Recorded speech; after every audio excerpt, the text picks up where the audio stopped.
الجنود الرومان يتابعونهم حتى يتم القبض عليهم، ولهذا قرروا الهروب في الظلام. وما حدث أن كلب هذا الراعي قد تبعهم بقدرة الله عز وجل حتى وصلوا إلى هذا الكهف، وكان هذا نصف المدخل يعني نصف الحجم، لكن تحدث بعد ذلك وتم تكبيره، فدخلوا جميعا وناموا هنا في هذه المنطقة حيث نقف نحن الآن، ولكن الكلب بقي في الخارج كما ذكر، وكلبهم باسط ذراعيه بالوصيد، ووصيد تعني عتبة الباب في الخارج، ولم يدخل الكلب. بعض الناس يعتقد أن هذا لحمايتهم، ولكن هو كان كما ذكر في حديث رسول الله صلى الله عليه وسلم لا تنزل رحمة الله على بيت فيه كلب، وإلا هنالك تداخل في الإسلام وتعارض، لهذا بقي الكلب في الخارج وهم دخلوا هنا وناموا 309 سنين. Iya, jadi mereka melarikan diri dari penjara, berhasil melarikan diri dari penjara. Dan dulu kota Amman ini tidak seperti sekarang. Sekarang kota Amman ini masuk ke dalamnya 32 gunung. Pada masa itu hanya ada 7 gunung. Mereka melarikan diri ke arah selatan, ke arah sini, dengan jarak kira-kira 12 km disebutkan, dan bertemu dengan seorang pengembala kambing, kemudian diajak singgah ke rumahnya, dimuliakan di sana di malam harinya karena mereka dikejar oleh tentara-tentara Roman pada waktu itu. Maka pada malam hari mereka keluar dari rumah itu menuju ke gua ini, dan ikut bersama mereka anjing milik pengembala tersebut. Dan yang kita lihat pintunya sekarang ini dulu hanya setengah ya, tidak seperti yang sekarang. Ini dilebarkan untuk orang-orang yang berziarah ke sini. Tapi dulu pintu itu hanya setengahnya. Dan anjingnya tidak ikut masuk. Anjing itu tersisa diam di luar. Ada yang dikatakan mereka menjaga di luar, tapi mungkin yang lebih kuat bahwasanya selain menjaga di luar, bahwasanya memang malaikat itu tidak masuk di rumah yang di dalamnya ada anjing, dan orang yang pelihara anjing pahalanya akan dikurangin tiap hari 1 qirat kan, seperti itu. Adapun Ashabul Kahfi itu mereka tidur di tempat kita berdiri sekarang, di sinilah mereka tidur. Nah, wa Ashabul Kahfi namu 309 سنين بالنسبة للكالندر الإسلامي حيث نتبع نحن القمرية، ولكن المسيحية يتبع الكالندر الشمسية. بالنسبة للكالندر المسيحي ناموا 300 سنة فقط، بالنسبة للإسلام 309 سنين. لماذا هنالك فرق ب9 سنوات؟ لأن السنة الهجرية أو القمرية تنقص 11 يوما. هم ما يسمعون الصوت تنقص 11 يوما عن السنة الشمسية. نعم. فلهذا السبب هنالك حدث فرق بين 9 سنين في السنة القمرية Nenek belum dengar katanya. Nah, Ulasan Ustaz. Jadi Ashabul Kahf tadi itu tidurnya itu di bagian situ tuh katanya, di bagian sana. Kemudian tempat masuknya ini nggak sebesar ini, dulu hanya setengahnya kira-kira. Berapa tahun Ashabul Kahfi tidur? 309 tahun. Itu ikut kalender bulan ya. Kalender bulan, karena belum hijrah Nabi SAW pada waktu itu. Ini kan kalender hijriah. Kalau ikut hitungan matahari, maka mereka hanya 300 tahun. Mereka hanya 300 tahun. Karena kita tahu dalam setiap tahunnya kalender hijriah maju 11 hari kira-kira seperti itu. Nah, بعد ذلك عندما ناموا 300 وازدادوا 9 استيقظوا بمعجزة الله وكانوا يشعرون في الجوع، فأرادوا أن يبعثوا واحدا منهم إلى المدينة ليجلب الطعام، يبعثوا ورقكم كهذا حتى كما تعرف القرآن الكريم ليحضر طعاما ويختار ما يختار أيها أشقى طعاما. ولكن هذا الفتى عندما خرج من الكهف وذهب إلى المدينة هو لم يدرك أنهم ناموا 309 سنين، هم اعتقدوا أنهم ناموا ربما يوما أو بعض يوم، لأن لم يحدث أي تغيير على أجسادهم ولا شعرهم ولا لباسهم. سبحان. وعندما ذهب إلى المدينة وجد أن كل شيء تغير، حجم المدينة والأسواق وحتى العملة أو النقود التي كان يحملها already expired، كانت منتهية الصلاحية. Nah, تبدلت. ya. Jadi setelah 309 tahun Allah membangunkan mereka. Ketika mereka bangun, mereka saling bertanya, berapa lama kita tinggal di gua ini? Karena fisik mereka tidak berubah. Artinya kuku mereka tidak semakin panjang, rambut mereka tidak semakin, kulit mereka masuk kemungkinan di pagi hari atau di pertengahan hari, kemudian sore hari mereka bangun. Jadi mereka berpikir, berapa lama kita tinggal di sini? Yauman au ba'dha yaum, sehari atau sebagian hari. Nggak sampai 1 hari kata dia. Ya udah, mereka merasakan lapar. Kata mereka, akhirnya mereka utus 1 orang untuk beli makanan. Maka disebutkan di situ ayyuha azka ta'aman. Mereka ini, Ibnu Katsir menyebutkan mereka ini anak-anak orang kaya.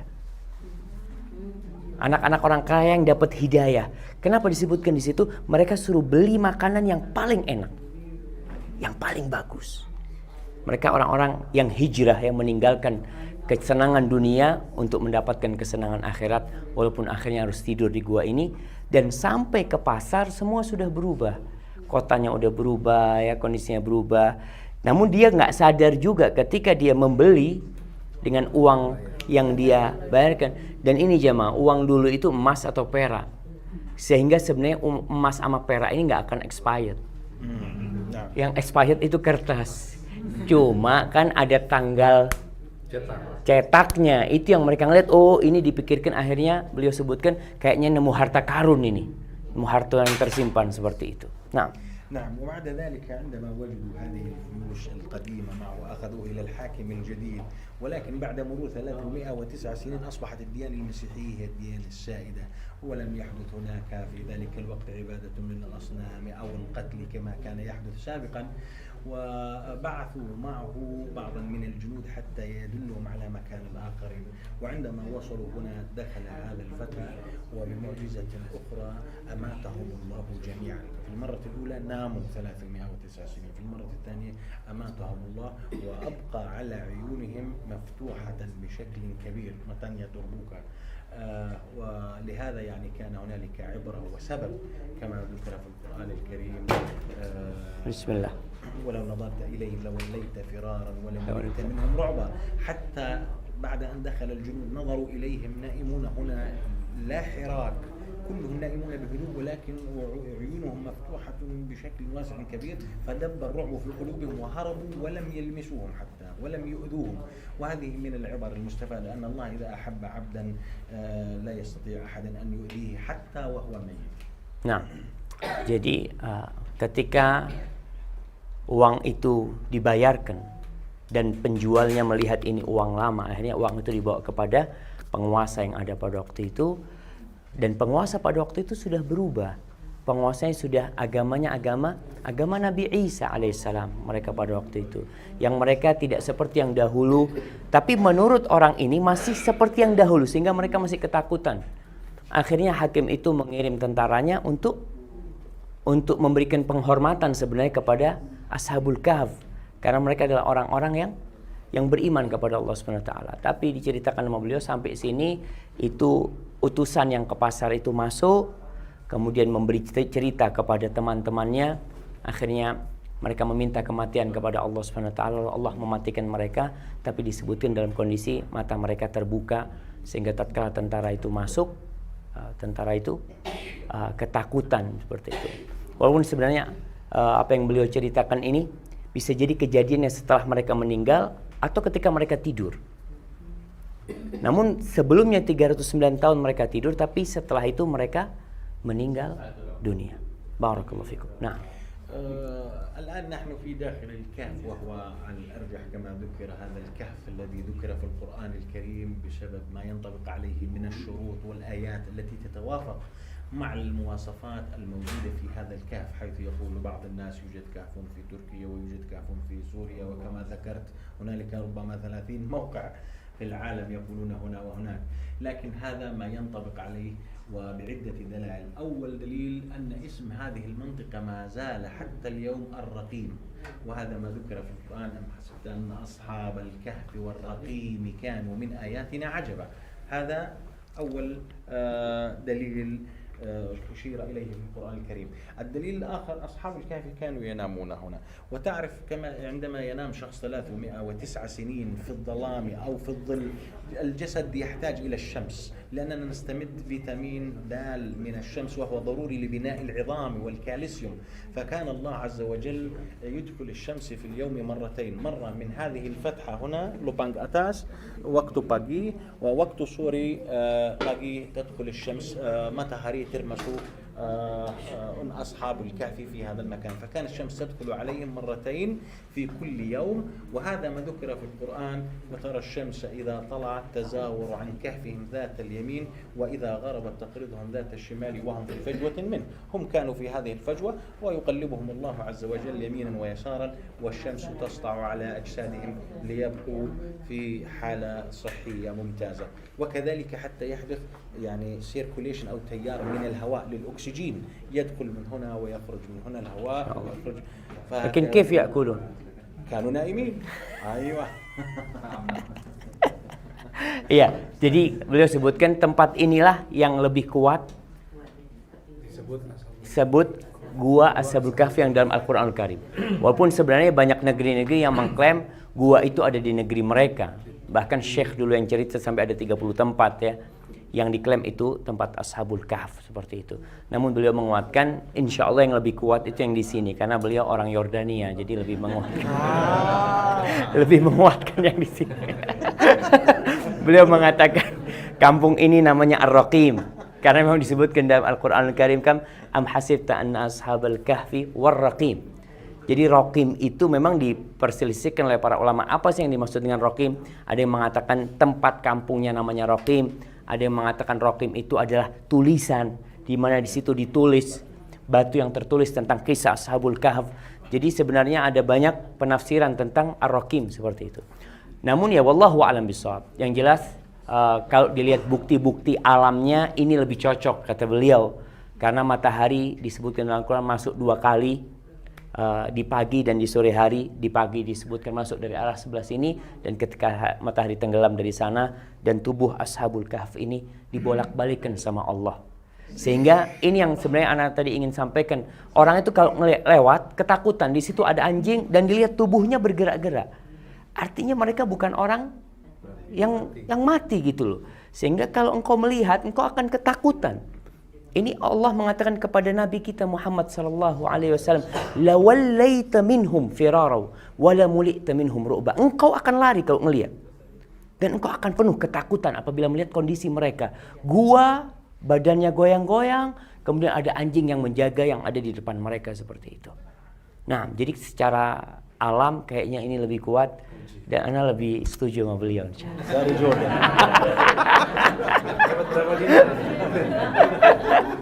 Nah, فضل أستاذ. الدليل الأخير أستاذ كما ذكر في القرآن في فترة لاحقة تم بناء مسجدين على أصحاب الكهف كما ذكر في القرآن. يوجد مسجد أمام الكهف ويوجد مسجد في الأعلى، وقد رأينا القبلة باتجاه مكة المكرمة أيضا، وهذه بقايا المسجد الموجود في الأمام الذي دمر بسبب الزلازل الأرضية. الآن في داخل الكهف يوجد عدة قبور يمين وشمال.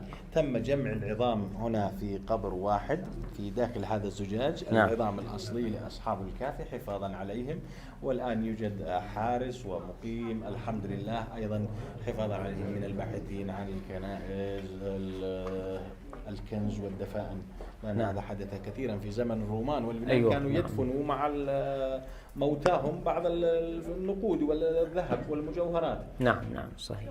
Iya, jadi dalil yang menguatkan juga adanya masjid yang dibangun di tempat ini. Walaupun ana sebutkan sama beliau, ana kurang sepakat kalau masjidnya itu setelah zamannya Islam. Jadi di situ ada masjid yang disebut masjidnya Umar bin Khattab, yang di atas ada masjidnya Bani Umayyah, yang di atas kita, itu menguatkan kalau memang, karena disebutkan dalam Al-Quran, qala alladzina ghalabu ala amrihim lanattakhidanna alaihim masjida. Berkatalah orang-orang yang menang di antara mereka, karena sebenarnya terjadi perbedaan pendapat di antara para ulama dan penguasa yang ada pada masa itu. Apa yang harus dilakukan untuk menghormati Ashabul Kahf? Akhirnya yang berkuasa mengatakan, udah kita bangun di atasnya masjid sebagai bentuk penghormatan mereka, dan itu adalah penguasa yang ada pada masa itu. Tapi beliau lebih menguatkan bahwasanya itu terjadi pada masa Islam. Nahnu ala khilafir ra'i. ربما نختلف ولكن الود يبقى بيننا. نعم هذا صحيح. Tapi beliau kemudian jelaskan bahwasanya ini ada beberapa kuburan di sini, tapi kuburan ini semua kosong. Semua tulang itu dikumpulkan di sini. Semua dikumpulkan di sini, jadi tulang belulang yang tersisa ada di situ semua. Kemudian di sini ada penjaganya, ditutup karena ditakutkan ada orang-orang yang menggali, mencari harta Ashabul Kahf. Padahal Ashabul Kahf maaf. Alhamdulillahi Rabbil Alamin.